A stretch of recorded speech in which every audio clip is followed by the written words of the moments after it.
Hello दोस्तों, नमस्कार। दोस्तों, आपका हमारे इस यूट्यूब चैनल पर बहुत बहुत स्वागत है। दोस्तों, आज हम आपको माँ संतोषी के व्रत के लिए एक कथा सुनाएंगे। तो दोस्तों, ये कथा बहुत ही रोचक है और उम्मीद है आपको पसंद आएगी। तो दोस्तों, मैं आपसे गुजारिश करूँगा, अगर आपको ये कथा पसंद आती है तो इस चैनल को लाइक और सब्सक्राइब कीजिएगा। तो आइए चलते हैं। दोस्तों, एक बुढ़िया थी, उसके 7 बेटे थे। 6 कमाने वाले थे, जबकि एक निकम्मा था। बुढ़िया 6 बेटों की रसोई बनाती, भोजन कराती और उनसे जो कुछ जूठन बचती वह 7वें को दे देती। एक दिन वह पत्नी से बोला, देखो मेरी माँ को मुझ पर कितना प्रेम है। वह बोली, क्यों नहीं, सबका जूठा जो तुम खिलाती है। वह बोला, ऐसा नहीं हो सकता, मैं जब तक आँखों से ना देख लूँ मान नहीं सकता। बहू हंसकर बोली, देख लोगे तब तो मानोगे। कुछ दिन बाद त्यौहार आया। घर में 7 प्रकार के भोजन और चूरमे के लड्डू बने। वह जांचने को सिर दुखने का बहाना कर पतला वस्त्र सिर पर ओढ़े रसोई घर में सो गया। वह कपड़े में से सब देखता रहा।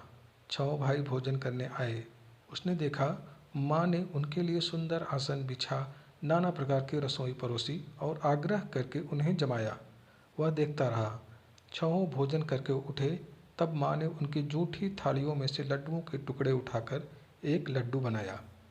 जूठन साफ कर बुढ़िया माँ ने उसे पुकारा, बेटा 6 भाई भोजन कर गए, अब तू ही बाकी है, उठ, तू कब खाएगा। वह कहने लगा, माँ मुझे भोजन नहीं करना, मैं अब परदेश जा रहा हूँ। माँ ने कहा, कल जाता हो तो आज चला जा। वह बोला, हाँ आज ही जा रहा हूँ। यह कहकर वह घर से निकल गया। चलते समय पत्नी की याद आ गई। वह गौशाला में कंडे थाप रही थी।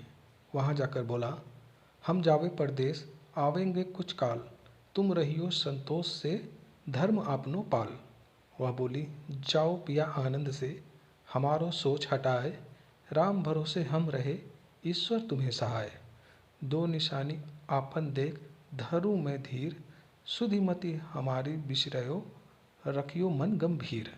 वह बोला, मेरे पास तो कुछ नहीं, यह अंगूठी है, सो ले और अपनी कुछ निशानी मुझे दे। वह बोली, मेरे पास क्या है, यह गोबर भरा हाथ है। यह कहकर उसकी पीठ पर गोबर के हाथ की थाप मार दी। वह चल दिया। चलते चलते दूर देश पहुंचा। वहाँ एक साहूकार की दुकान थी। वहाँ जाकर कहने लगा, भाई मुझे नौकरी पर रख लो। साहूकार को ज़रूरत थी, बोला, रह जा। लड़के ने पूछा, तनख्वाह क्या दोगे। साहूकार ने कहा, काम देखकर दाम मिलेंगे। साहूकार की नौकरी मिली। वह सुबह 7 बजे से 10 बजे तक नौकरी बजाने लगा। कुछ दिनों में दुकान का सारा लेन देन, हिसाब किताब, ग्राहकों को माल बेचना, सारा काम करने लगा। साहूकार के 7-8 नौकर थे। वे सब चक्कर खाने लगे, यह तो बहुत होशियार बन गया। सेठ ने भी काम देखा और 3 महीने में ही उसे आधे मुनाफे का हिस्सेदार बना लिया। वह कुछ वर्ष में ही नामी सेठ बन गया और मालिक सारा कारोबार उस पर छोड़कर चला गया। इधर उसकी पत्नी को सास ससुर दुख देने लगे। सारी गृहस्थी का काम करा के उसे लकड़ी लेने जंगल में भेजते। इस बीच घर के आटे से जो भूसी निकलती उसकी रोटी बनाकर रख दी जाती और फूटे नारियल में पानी। एक दिन वह लकड़ी लेने जा रही थी। रास्ते में बहुत सी स्त्रियां संतोषी माता का व्रत करती दिखाई दी। वह वहाँ खड़ी होकर कथा सुनने लगी और पूछा, बहनों तुम किस देवता का व्रत करती हो और उसके करने से क्या फल मिलता है। यदि तुम इस व्रत का विधान मुझे समझा कर कहोगे तो मैं तुम्हारा बड़ा एहसान मानूंगी। तब उनमें से एक स्त्री बोली, सुनो, यह संतोषी माता का व्रत है। इसके करने से निर्धनता दरिद्रता का नाश होता है और जो कुछ मन में कामना हो सब संतोषी माता की कृपा से पूरी हो जाती है। तब उसने उससे व्रत की विधि पूछी। वह बोली, 1.25 आने का गुड़ चना लेना, इच्छा हो तो 5.25 आने का लेना या 1.25 रुपये का भी सहूलियत के अनुसार लाना। बिना परेशानी और श्रद्धा व प्रेम से जितना भी बन पड़े सवाया लेना। प्रत्येक शुक्रवार को निराहार रहकर कथा सुनना। इसके बीच क्रम टूटे नहीं, लगातार नियम पालन करना। सुनने वाला कोई न मिले तो घी का दीपक जला उसके आगे या जल के पात्र को सामने रखकर कथा कहना। जब कार्य सिद्ध न हो नियम का पालन करना और कार्य सिद्ध हो जाने पर व्रत का उद्यापन करना। 3 मास में माता फल पूरा करती हैं। यदि किसी के ग्रह खोटे भी हों तो भी माता वर्ष भर में कार्य सिद्ध करती हैं। फल सिद्ध होने पर उद्यापन करना चाहिए, बीच में नहीं। उद्यापन में 2.5 सेर आटे का खाजा तथा इसी परिणाम से खीर तथा चने का साग करना। 8 लड़कों को भोजन कराना। जहाँ तक मिले देवर जेठ भाई बंधु के हों, न मिले तो रिश्तेदारों और पास पड़ोसियों को बुलाना, उन्हें भोजन करा यथाशक्ति दक्षिणा दे माता का नियम पूरा करना। उस दिन घर में खटाई न खाना। यह सुन बुढ़िया के लड़के की बहू चल दी। रास्ते में लकड़ी के बोझ को बेच दिया और उन पैसों से गुड़ चना ले माता के व्रत की तैयारी कर आगे चली और सामने मंदिर देखकर पूछने लगी, यह मंदिर किसका है? सब कहने लगे, संतोषी माता का मंदिर है। यह सुनकर माता के मंदिर में जाकर चरणों में लौटने लगी।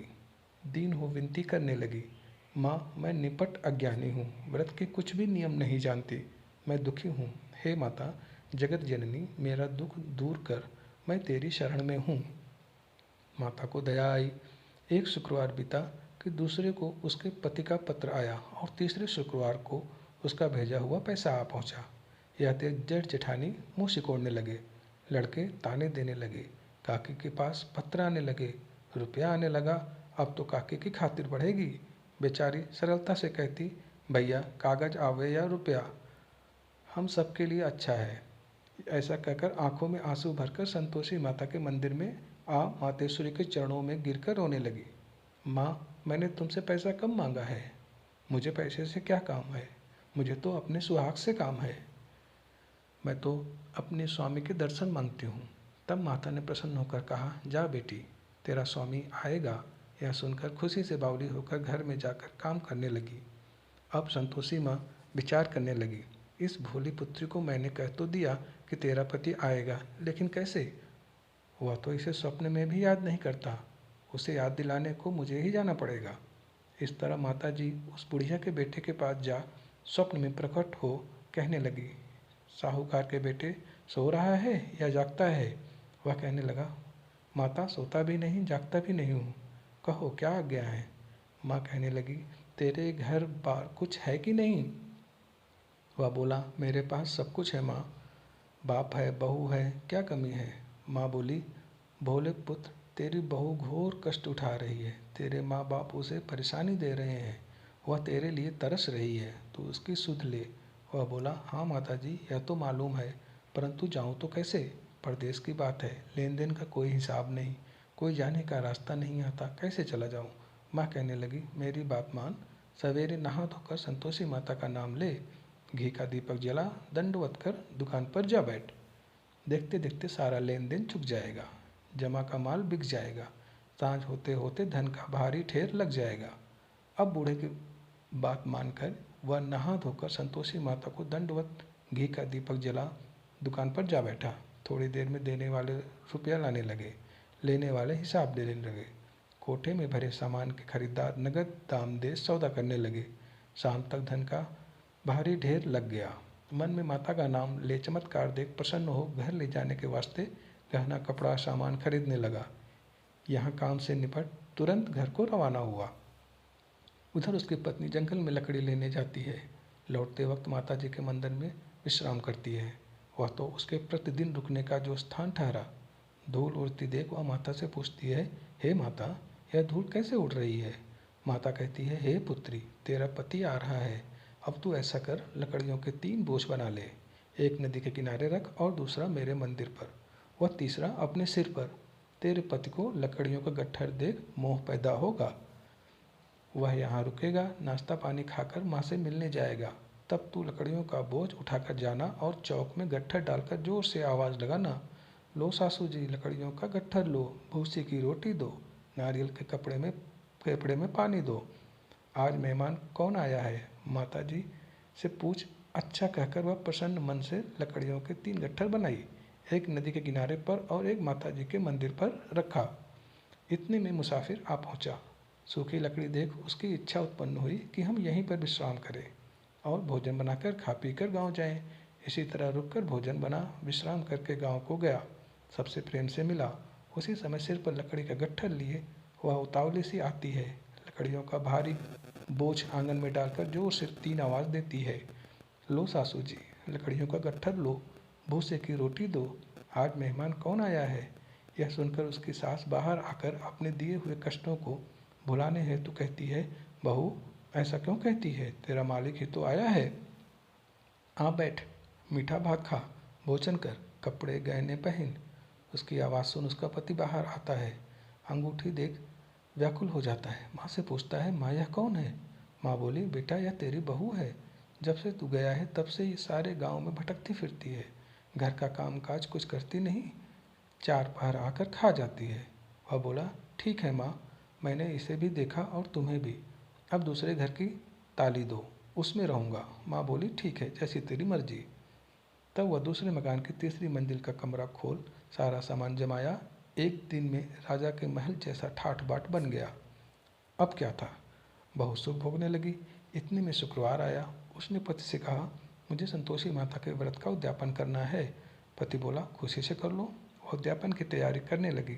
जेठानी के लड़कों को भोजन के लिए कहने गई।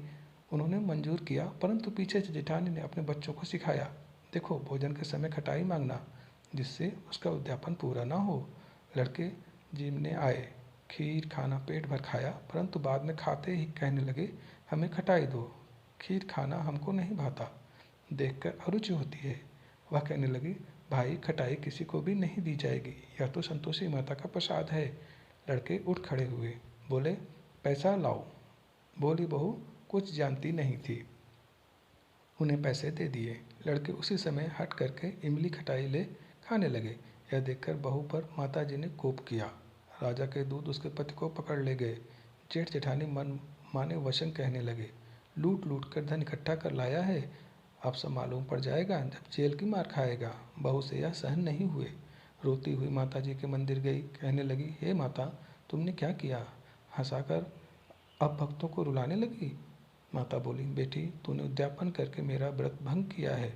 वह कहने लगी, माता मैंने कुछ अपराध किया है, मैंने तो भूल से लड़कों को पैसे दे दिए थे, मुझे क्षमा करो, मैं फिर तुम्हारा उद्यापन करूँगी। माँ बोली, अब भूल मत करना। वह कहती है, अब भूल नहीं कर होगी, अब बतलाओ वो कैसे आवेंगे। माँ बोली, जा पुत्री, तेरा पति तुझे रास्ते में आता मिलेगा। वह निकली, राह में पति आता मिला। वह पूछी, कहाँ गए थे। वह कहने लगा, इतना धन जो कमाया है उसका टैक्स राजा ने मांगा था, वह भरने गया था। वह प्रसन्न हो बोली, भला हुआ, अब घर को चलो। कुछ दिन बाद फिर शुक्रवार आया। वह बोली, मुझे फिर माता का उद्यापन करना है। पति ने कहा, करो। बहू फिर जेठ के लड़कों को भोजन को कहने गई। जेठानी ने 1-2 बातें सुनाई और सब लड़कों को सिखाने लगी, तुम सब लोग पहले ही खटाई मांगना। लड़के भोजन से पहले कहने लगे, हमें खीर नहीं खानी, हमारा जी बिगड़ता है, कुछ खटाई खाने को दो। वह बोली, खटाई किसी को नहीं मिलेगी, आना हो तो आओ। वह ब्राह्मण के लड़के लाकर भोजन कराने लगी। यथाशक्ति दक्षिणा की जगह एक एक फल उन्हें दिया। संतोषी माता प्रसन्न हुई। माता की कृपा होते ही 9वें मास में उसके चंद्रमा के समान सुंदर पुत्र प्राप्त हुआ। पुत्र को पाकर प्रतिदिन माता जी के मंदिर को जाने लगी। माँ ने सोचा, यह रोज आती है, आज क्यों न इसके घर चलूं। यह विचार कर माता ने भयानक रूप बनाया। गुड़ चने से चना, मुख ऊपर सूंड के समान होंठ, उस पर मक्खियाँ भिन भिन कर रही थी। देहरी पर पैर रखते ही उसकी सास चिल्लाई, देखो रे, कोई चुड़ैल डाकिन चली आ रही है, लड़कों इसे भगाओ, नहीं तो किसी को खा जाएगी। लड़के भगाने लगे, चिल्लाकर खिड़की बंद करने लगे। बहू रोशनदान में से देख रही थी। प्रसन्नता से पकली बन चिल्लाने लगी, आज मेरी माताजी मेरे घर आई हैं। वह बच्चे को दूध पीने से हटाती है। इतने में सास का क्रोध फूट पड़ा। वह बोली, क्या उतावली हुई है, बच्चे को पटक दिया है। इतने में माँ के प्रताप से लड़के ही लड़के नजर आने लगे। वह बोली, माँ मैं जिसका व्रत करती हूँ यह संतोषी माता है। सबने माता जी के चरण पकड़ लिए और विनती कर कहने लगे, हे माता, हम मूर्ख हैं, अज्ञानी हैं, तुम्हारे व्रत की विधि हम नहीं जानते, व्रत भंग कर हमने बड़ा अपराध किया है, जग माता आप हमारा अपराध क्षमा करो। इस प्रकार माता प्रसन्न हुई। बहू को प्रसन्न हो जैसा फल दिया वैसा माता सबको दे, जो पढ़े उसका मनोरथ पूर्ण हो। तो बोलो दोस्तों, जय माता संतोषी की। तो दोस्तों, उम्मीद है ये कथा आपको बहुत पसंद आई होगी। तो आपसे विनती है, अगर आपको ये कथा पसंद आई तो हमारे इस चैनल को लाइक कीजिए और सब्सक्राइब कीजिए। तो इसी के साथ साथ दोस्तों, बहुत बहुत धन्यवाद। नमस्कार।